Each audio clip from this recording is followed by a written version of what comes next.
첫 우승을 했고요. 2023년에 오사카 여자 마라톤 우승하고 자 오늘 국제 마라톤 세 번째 우승을 차지하는 대세 선수입니다. 하벤 하일루 대세 선수가 국제 여자부 우승을 하게 됩니다.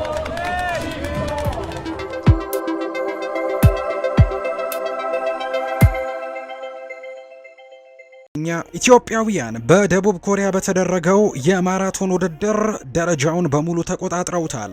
አረንጓዴው ጎርፍም በደቡብ ኮሪያ መዲና ሴኡል ተመልክተናል። በወንዶቹ ከ1 እስከ 5 ደረጃ ውስጥ ሶስተኛ ደረጃን ለኬንያ አስረክበው አንደኛ፣ ሁለተኛ፣ አራተኛና አምስተኛ ደረጃን በሙሉ ኢትዮጵያውያን ተቆጣጥረው አሸንፈውታል። በሴቶቹ በአንጻሩ ከ1 እስከ 3 ኢትዮጵያውያን በድል ሲያጠናቀቁት ከ5 እስከ 8ም ጭምር ያጠናቀቁት የኛው ብርቅዬ አትሌቶች ኢትዮጵያውያን መሆናቸውን ተመልክተናል። ለዛሬ ይህንን የሴኡል ማራቶንን ድንቅ ትንቅንቅ ወደ እናንተ እናደርሳለን። ሙሉ ቪዲዮንም ወደ እናንተ የምናደርስ ይሆናል። ይህ አዲስ አትሌቲክስ የዩቲዩብ ቻናል ነው። ኢትዮጵያውያን ድንቅ አትሌቶች በተለያዩ የውድድር መድረኮች ላይ የሀገራችንን ባንዲራ ከፍ አድርገው የሚያውለበልቡባቸውን ውድድሮች ወደ እናንተ እየመረጥን የምናደርስበት ፕሮግራማችን። ከኛ ጋር እንድትቆዩ በአክብሮት ጋብዛለሁ። ሀሳብ አስተያየቶቻችሁን ኮሜንት ቦክስ ላይ ጻፉልን። ቪዲዮአችንን ላይክ እያደረጋችሁ ጀምሩት። የሴኡል ማራቶንን ዛሬ እንመልከት። 에티오피아의 이 하벤 하일루 대세가 국제 여자부 우승을 하게 됐습니다. 네. 뛰고 나서 웬만하면 다른 선수는 되게 힘들어하는데 별로 안 힘든 것처럼 서 있군요. 96ኛው ሴኡል ማራቶን በዚህ ሳምንት ከተደረጉ የማራቶን ውድድሮች መካከል አንደኛው ነው። 40,000 አጠቃላይ ተወዳዳሪዎችን 173 ኤሊት አትሌቶችን ያካፈለው የዘንድሮ የሴኡል ማራቶን ሙሉ ለሙሉ በኢትዮጵያውያን የበላይነት ተጠናቋል ብሎ መናገር ይቻላል። በደቡብ ኮሪያ መዲና የሚደረገው ይህ የሴኡል ማራቶን ዘንድሮ ሲደረግ ለ96ኛ ጊዜ እንደሆነ ነው ቁጥሮቹ የሚያሳዩት። በአጠቃላይ ኢትዮጵያውያን አትሌቶች በዚህ ውድድር ላይ ከዚህ በፊትም የማሸነፍ ትልቅ ሪከርድ እንዳላቸው በስፋት ይነገራል። የዘንድሮ ግን እጅግ የተለየ እንደሆነ ነው በርካቶች የሚመሰክሩት።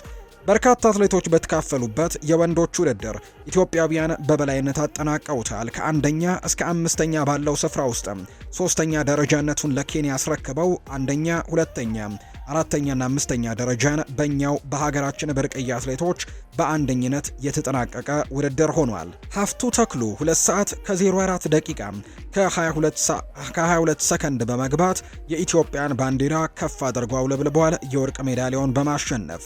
ከሱ ውጪ ጌታነህ ሞላ 2 ሰዓት ከ04 ከ23 ሰከንድ በመግባትም ድንቅ ትንቅንቅን ሁለቱ ኢትዮጵያውያን አትሌቶች አድርገው ሁለተኛ ደረጃነቱን ጌታነህ ሞላም ተረክቧል። አጨራረሳቸውም በርካቶችን ያስገርመዋል።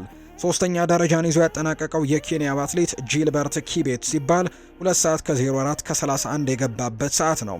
ጸጋዬ ገመቹ እንዲሁ ሱፋሮ ወልይ ደግሞ አራተኛና አምስተኛ ደረጃን ይዘው አጠናቀዋል። ከኢትዮጵያ 2 ሰዓት ከ04 ከ32 እና 2 ሰዓት ከ04 ከ35 በመግባት ድንቅ ውድድርንም ማሳለፋቸውን አረጋግጠናል። ሌላኛው ኢትዮጵያዊ አትሌት ሀብታሙ ገብረስላሴ 2 ሰዓት ከ05 ከ58 በመግባት 8ኛ ደረጃን ይዞ አጠናቋል።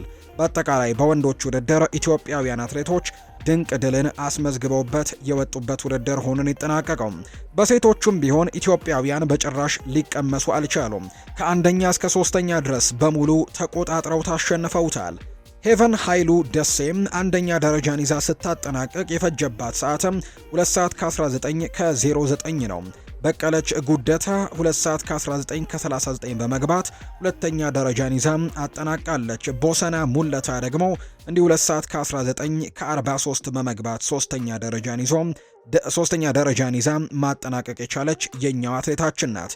አራተኛ ደረጃነቱን ኬንያዊቱ አትሌት ጆይሲ ቺፕ ኪሞይ ስታጠናቀቅ 2 ሰዓት ከ19 ከ50 የገባችበት ሰዓት ነው። ጥሩዬ መስፍን፣ አይን አዲስ ተሾመ፣ ቤቴልሄም እንዲሁ አንቺ ዓለም ሃይማኖትም እነዚህ እስከ 8ኛ ድረስ ከ5ኛ እስከ 8ኛ ደረጃ ድረስ ኢትዮጵያውያን ያጠናቀቁ ተወዳዳሪዎች ናቸው። በአጠቃላይ ከ1ኛ እስከ 8ኛ ባለው ደረጃ ውስጥ አራተኛ ደረጃነቱን ለኬንያ ሰጥተው ሌላውን ደረጃ ግን ኢትዮጵያውያን በአረንጓዴ ጎርፍ መልክ ተቆጣጥረውት ተመልክተናል። ይህንን የወንዶቹንና የሴቶቹን ድንቅ ኢትዮጵያውያን አትሌቶቻችንን የተመለከትንበት ውድድርን ቪዲዮውን እንድትመለከቱና አጨራረሳቸውን እንድትመለከቱ በአክብሮት እንጋብዛለን። ታዲያ ኢትዮጵያውያን እንኳን ደስ አላችሁና ሀሳቦቻችሁን የእንኳን ደስ አላችሁ መልእክቶቻችሁንም ኮሜንት ቦክስ ላይ ልታጋሩን ትችላላችሁ። ይህ አዲስ አትሌቲክስ ነው። በቀጥታ ወደ ቪዲዮ እናምራ።